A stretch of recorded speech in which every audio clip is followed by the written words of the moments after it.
Boa noite, Venâncio Molhano. Uma vez mais, bem-vindo a este espaço. Boa noite, Selma. Sempre um prazer estar aqui nesta casa. O que é que nos traz hoje? Bom, hoje vamos abordar um bocado realmente uma pergunta que muita gente faz. Onde é que está o nosso dinheiro? Quem comeu o dinheiro? Porque há muitas zonas cinzentas dentro dos tais 2,2 bilhões de dólares. Sim. Então, o que nós temos, por exemplo, aqui neste quadro, e a pergunta está aqui, né? Quem comeu dos 2 bilhões? Ou ainda, quem quer ainda ficar oculto? Ainda quem quer ficar escondido? Vamos ver algumas pessoas, algumas entidades que estão ocultas também e que nós temos que desvendar essas entidades. Olha, este quadro aqui, ele mostra mais ou menos aquilo que é a globalidade do financiamento dividido, digamos, pelas três empresas, conforme vês, e também pelos respectivos bancos, né? Credit Suisse e o VTB.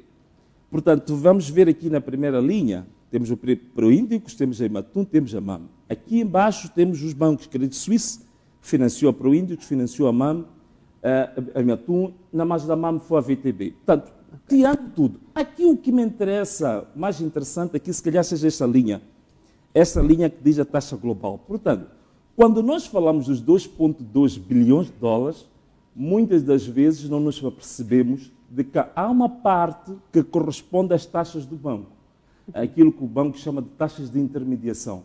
E essas taxas, tanto da Proíndicos, da Ematum e da MAM, vai dar aquele valor ali que está um pouco acima do vermelho, que é 199 milhões de dólares. Portanto, os bancos, logo à partida, quando nós assinamos os contratos de financiamento, os bancos ficaram com 199 milhões de dólares, quer dizer, quase 200 milhões de dólares já ficaram com os bancos. Portanto, já há uma primeira resposta de 200 milhões de dólares que ficaram com os bancos em taxas.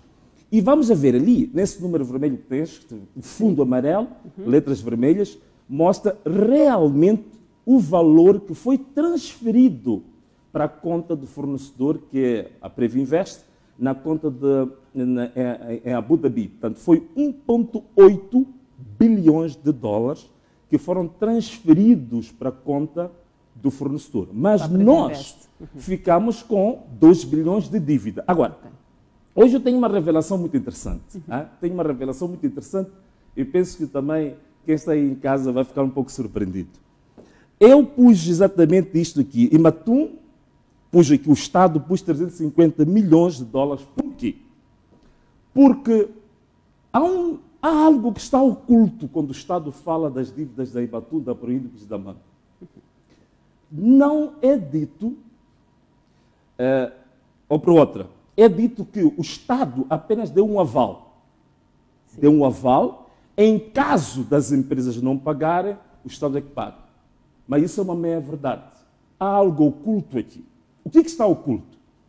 É que no relatório de contas, e veja só, o que eu vou dizer não são palavras minhas, são palavras de um auditor independente, no relatório de contas de Ernst & Young de 2014, ainda vou dizer a página 23 e página 26, que é para o Ministro da Economia e Finanças, Adriano Maleano, ir lá consultar se estiverem em desacordo comigo. O Estado moçambicano, para além dos 850 milhões de dólares da Ematum, o Estado moçambicano decidiu dar um subsídio ao investimento, portanto, um valor adicional à Ematum de 350 milhões de dólares. E onde é que o Estado moçambicano foi fazer esse empréstimo, foi fazer esse financiamento? Justamente na Credit Suisse. Este dado nunca ninguém falou, nunca foi debatido, isto está sendo sabido em primeira mão, está no relatório de contas da Ernst & Young de 2014. Portanto, a dívida real da Ematum não é 850 milhões de dólares.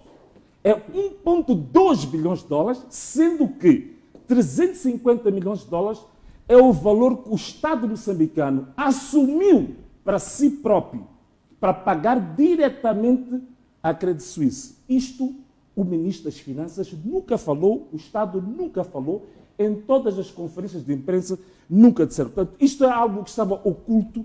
Eu queria trazer isto para as pessoas acompanharem e também terem essa Tem noção. uma ideia, pronto. Portanto, nosso próximo... Hoje vamos ter mais muitos quadros. Estava a falar de números, estava a falar de valores. Sim. Este quadro é um quadro interessante. Por quê? Eu te falei, Selma, que haviam taxas que foram, digamos, retidas pelos bancos. Foram logo a partir de 200 milhões de dólares. Sim. Mas também existe uma coisa interessante que se chama de taxas correntes. Isto é, enquanto o crédito está em curso, esta Credit Suisse, a VTB e a Palomar, também eles têm uma taxa especial que se chama de taxa corrente, que dos três entidades, eles vão tirar do valor, daquele valor que nós temos, 53 milhões de dólares. E aqui temos uma coisa muito interessante, que mais à frente vamos desenvolver algo muito problemático. Aqui são os consultores.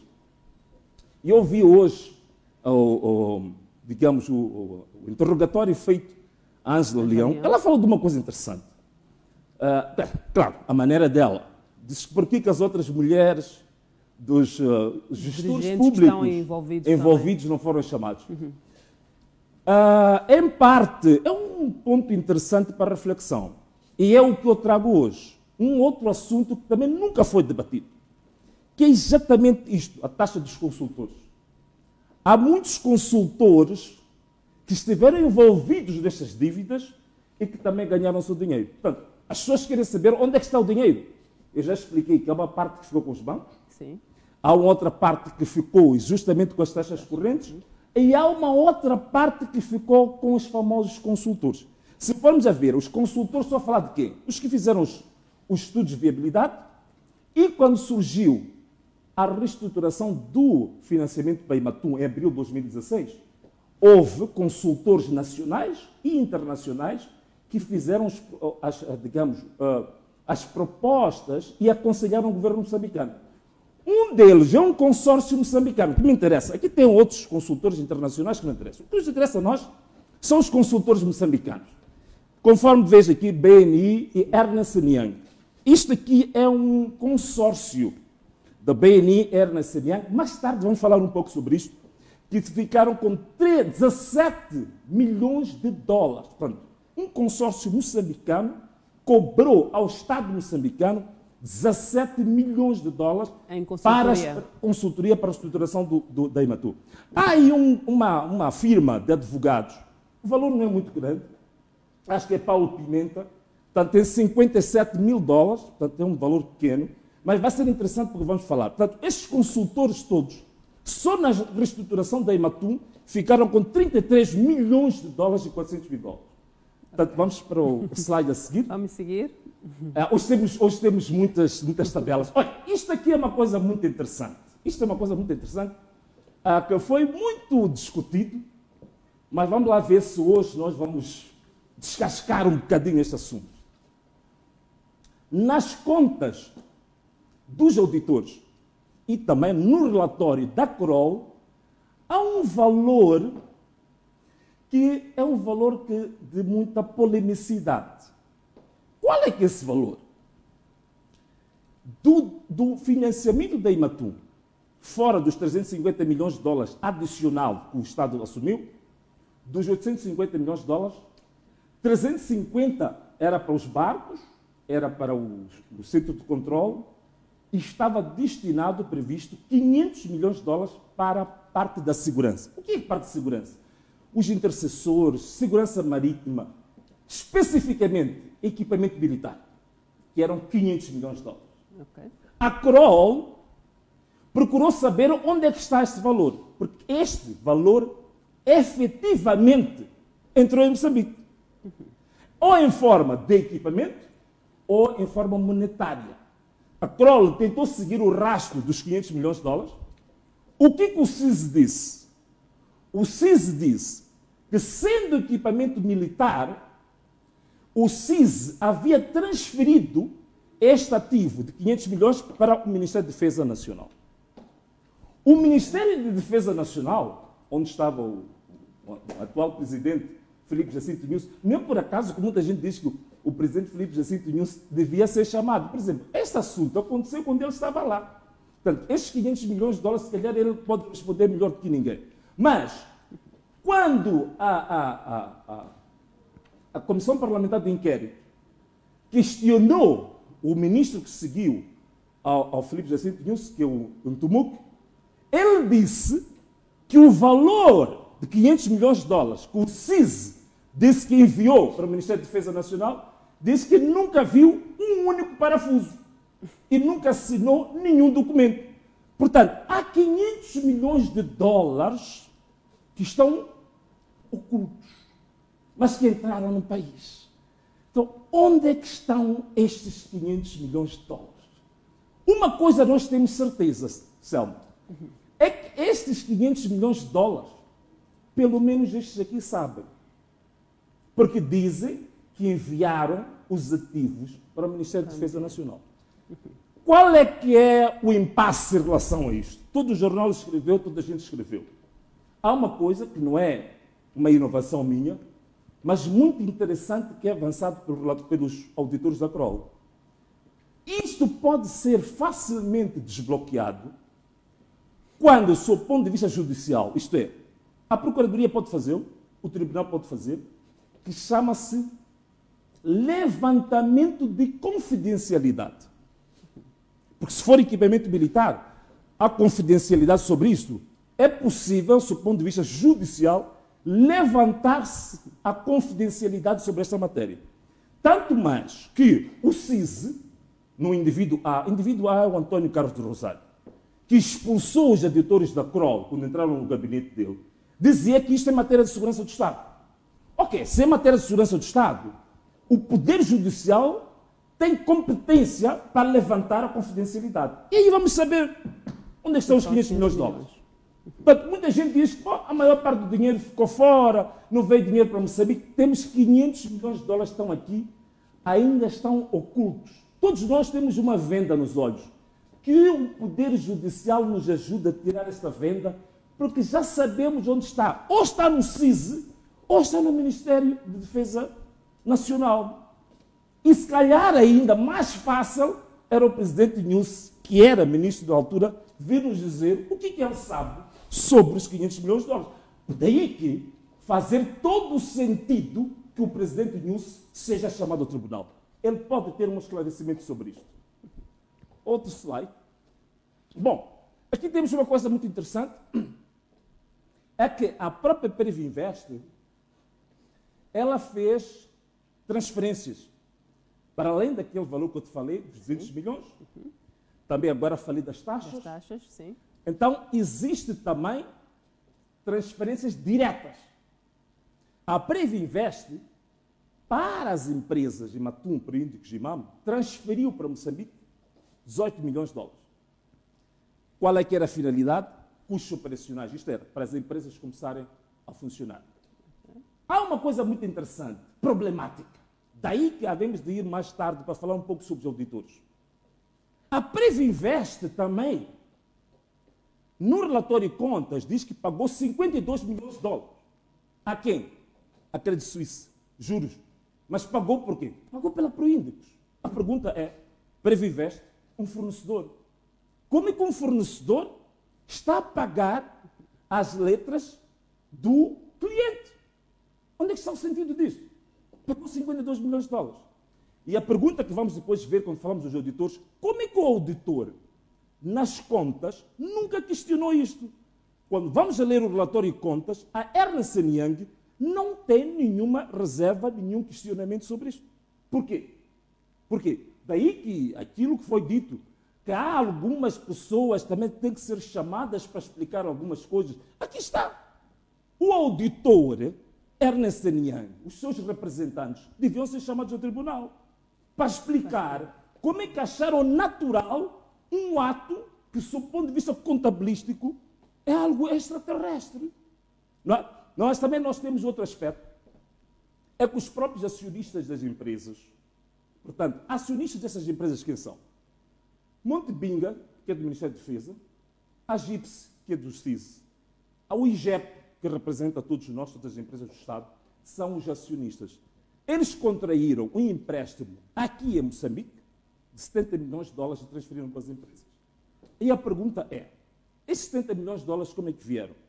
O próprio Estado moçambicano, no mercado nacional, avalizou os 70 milhões de dólares para os acionistas. Logo, os acionistas do Ministério da Defesa, isto é, da GIPS, Montebinga e o IGEP, também deviam ser chamados para o tribunal.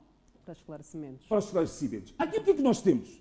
Os auditores. Aqui o problema dos auditores, dos conselheiros, dos consultores, como eu tinha falado. Ernst Young, aqui vê-se um pouco mal, BNI e os outros. Portanto, podemos passar, vamos analisar. Vamos ao próximo slide. Vamos ao próximo. Okay. Conforme eu tinha dito antes, aqueles que nos interessam, BNI, digamos, teve do Estado moçambicano, cobrou 17 milhões de dólares. Ok, então vamos lá ver o que justifica o BNI e a Ernst Young, um consórcio, cobrarem os 17 milhões de dólares. Podemos passar para o próximo slide. Podemos passar para o próximo. Ok. Mas antes de falarmos sobre isto, o BNI, é preciso perceber uma coisa. BNI, que é o Banco Nacional de Investimentos, e o consórcio Ernst Young, eles estiveram em momentos interessantes. Primeiro, são conselheiros do Estado moçambicano para reestruturar as dívidas. Depois, são os mesmos, sobretudo Ernst Young, que vem fazer auditoria. Está a perceber isto? Quer dizer, eu sou conselheiro do Estado e depois sou auditor das próprias operações em que eu fui conselheiro. Como é que isto é feito? E como é que isto não está sendo discutido neste tribunal? É por isso que algumas pessoas estão a colocar em causa a maneira como este julgamento foi, digamos, gerido e direcionado. Existem questões estratégicas centrais, porque aqui estamos a falar de matérias financeiras. Isto é uma matéria muito complexa. Depois devemos de ver mais tarde a complexidade deste financiamento, que isso precisa de uma equipe multidisciplinar, precisa de um conjunto de procuradores que é para formularem a acusação e a pronúncia. Não é uma coisa tão linear como um caso corriqueiro. Isto mete finanças internacionais, mete direito internacional, direito comercial, fiscal, portanto, é muito complexo. Portanto, mas agora aqui, o que é que nós temos? Bom, vamos entrar um pouco, se calhar a nossa rede hoje vai gostar de ouvir isto. Então vamos entrar aqui um bocadinho nisto. Gestores públicos e privados estão ligados às dívidas. Portanto, nestas dívidas que nós tivemos, existem áreas centrais que deviam estar no tribunal. Quais são? Há uma área principal, área política, que determinou os avalos do Estado. Essa área que determinou os avalos do Estado é a área central, porque é onde tudo começa. E um dos elementos destes que determina o Conselho de Ministros. Neste julgamento não temos ninguém fora do Manuel Chang, mas veja só, nem foi detido em Moçambique, foi detido na África do Sul. Não temos absolutamente ninguém do Conselho de Ministros da área central, que é dos avalos. Gestão dos fundos. Aqui que vem a questão da senhora. Os acionistas, portanto, as empresas proíndicos, recebendo dinheiro, têm os seus conselhos de administração, que fazem gestão do dinheiro. Esses conselhos de administração, quem é que foi chamado para o tribunal? Será que das três empresas, o único que fez gestão danosa é o António Carlos do Rosário? O conselho de administração, todas as decisões que são tomadas, as decisões são colegiais e logo são solidárias. Se há uma decisão assinada pelo conselho de administração, todo o conselho de administração é responsável, não só o indivíduo. Então, os acionistas das empresas, onde é que estão neste tribunal? Como é que está esta gente? É muito importante. Outro aspecto importante, Partido Frelimo recebeu 10 milhões de dólares. Neste momento, não existe nem como declarante um representante do Partido Frelimo para, perante o tribunal, esclarecer como é que recebeu esse dinheiro. Ali tem uma coisa muito interessante. Nós estamos a falar das pessoas que estão agora detidas, mas há uma lista muito interessante que surgiu em Brooklyn, de 21 personalidades que foram apresentadas por um agente do FBI E dessas 21 personalidades, até agora, só 4 ou 5 é que estão no tribunal. Portanto, existem cerca de 16 personalidades que estão fora, mas que foram citadas em Brooklyn que tinham recebido dinheiro. E são moçambicanas? São moçambicanos. Então temos aí os consultores e auditores, que eu já tinha falado, a questão do Ernst Young. Sim. Portanto, podemos passar. Seguir? Portanto, tinha falado também do Conselho de Ministros. Tinha falado também, ainda na linha da decisão, o Banco de Moçambique. O Banco de Moçambique tem uma responsabilidade central. Olha, uma coisa engraçada em relação ao Banco de Moçambique. O Banco de Moçambique, representado pelo seu governador, ele disse que nunca tinha visto um pedido sobre estes financiamentos. Existe no relatório e contas da Ernst Young o número do ofício que foi dado parecer pela Direção Nacional do Tesouro. Sabe quem estava lá nessa altura? Maria Exaltina Lucas, que deu o parecer que avalizou, que permitiu aquele acréscimo que eu te falei dos 350 milhões de dólares. E também existem documentos assinados do Banco de Moçambique que autorizam o financiamento da Imatum e o financiamento da Proindux.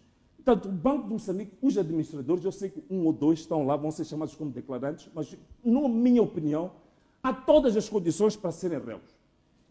O Tribunal Administrativo também, neste momento, tem responsabilidade de entrar em equipamentos, contratos de fornecimento.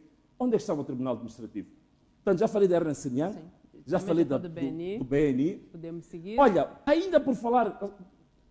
Tudo bem, não tem problema. Por falar ainda no BNI e por falar na Ernst Young, há uma necessidade neste momento, devido às grandes controvérsias que o próprio Ernst Young teve nas contas, que eu acho que durante o julgamento, nós sabemos que o assistente, por exemplo, para a matéria jurídica, está lá a Ordem dos Advogados, Sim. devia ter se constituído como assistente também à Ordem dos Contabilistas e Auditores.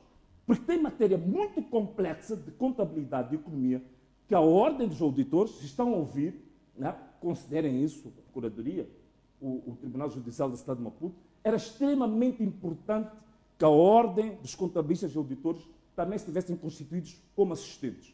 Então, esta é a última tabela, se for, para apresentar. Faturação criminosa. Esta questão, o que é isto aqui? Isto foi o que foi possível aferir da avaliação que a Kroll fez dos bens que existem em Moçambique. Okay. Aqui são 2 empresas, a Proindux e a MAM. As faturas da Proindux e da MAM, dos barcos e tudo que está em Moçambique, somando Proindux, a Imatum e uma aeronave, dá 1,2 bilhões de dólares. A avaliação que foi feita pelo analista independente da Kroll indica que houve uma sobrefaturação de 700 milhões de dólares. Portanto, significa que, acima do valor real, nós temos 700 milhões de dólares só de sobrefaturação. Depois temos os 500 milhões de dólares que estão ocultos. Se juntarmos os 700 milhões com os 500 milhões, nós vamos ter aí por volta de 1,2 bilhão de dólares que não se refletiu em nenhum parafuso, que é dinheiro que é preciso esclarecer realmente o que é isto. Olha, isto aqui é muito importante porque veja só que durante este julgamento está-se apenas a tratar-se de 50 milhões de dólares.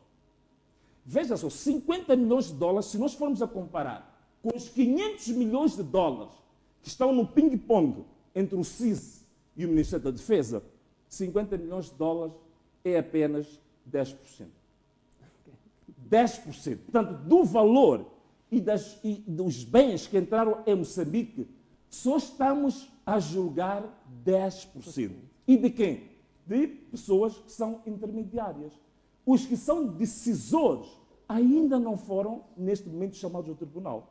E se nós formos a comparar os 50 milhões de dólares que está sendo discutido agora com o bolo global, estamos a falar de cerca de 2% do valor. Portanto, nós até este momento, no julgamento, podemos usando um termo assim a brincar, ainda estamos a fazer puxa-canema. Ainda não estamos a fazer os verdadeiros julgamentos. Portanto, vamos às conclusões, porque penso que já estamos quase no fim. Ok. O que eu acho em termos de conclusões para o dia de hoje? Portanto, foi um dia cheio de números, mas tinha que ser. É que eu acho que este julgamento devia ser uma espécie de lava-jato da MOS. Mas para tal, era necessário formar-se aquilo que chama-se uma força-tarefa, em inglês diz task force. Sim. Aquilo que eu tinha dito antes, Selma, tínhamos que ter uma equipa muito forte de vários procuradores, de várias especialidades, de várias disciplinas jurídicas, económicas, contabilísticas, para poder esclarecer isso. Se nós não tivermos essa task force, esse conjunto, essa equipa complexa de procuradores, vamos só estar a brincar, vamos estar nos a entreter com o julgamento. A outra coisa que eu tinha dito também, a minha proposta, é a ordem dos contabilistas e auditores de Moçambique serem constituídos como assistentes nesta. E, por fim, é preciso realmente fazer um trabalho muito forte, muito detalhado, para saber qual é que foi a rota de cada dólar que saiu da Credit Suisse para a Previnvest e da Previnvest para todos os outros destinos. Olha, o assunto é muito complexo. Foram para muitos paraísos fiscais, são os países envolvidos, são mais de 10 países, temos mais de 30 empresas fantasmas, portanto, é um assunto muito mais complexo do que as simples perguntas que a gente está a ouvir. Onde é que você comprou cimento? Aquela casa é tua? Onde é que você encontrou aquilo? Este assunto é muito complexo. Precisa, de fato, de uma task force. Precisamos de uma equipa especializada, multidisciplinar de procuradores para termos, de fato, um julgamento sério e não um puxa-canema que estamos a ter agora. Venâncio Monlhano, muito obrigada por ter estado neste espaço. Obrigado, Selma. Obrigado. Esse foi o nosso espaço de comentários com Venâncio Monlhano.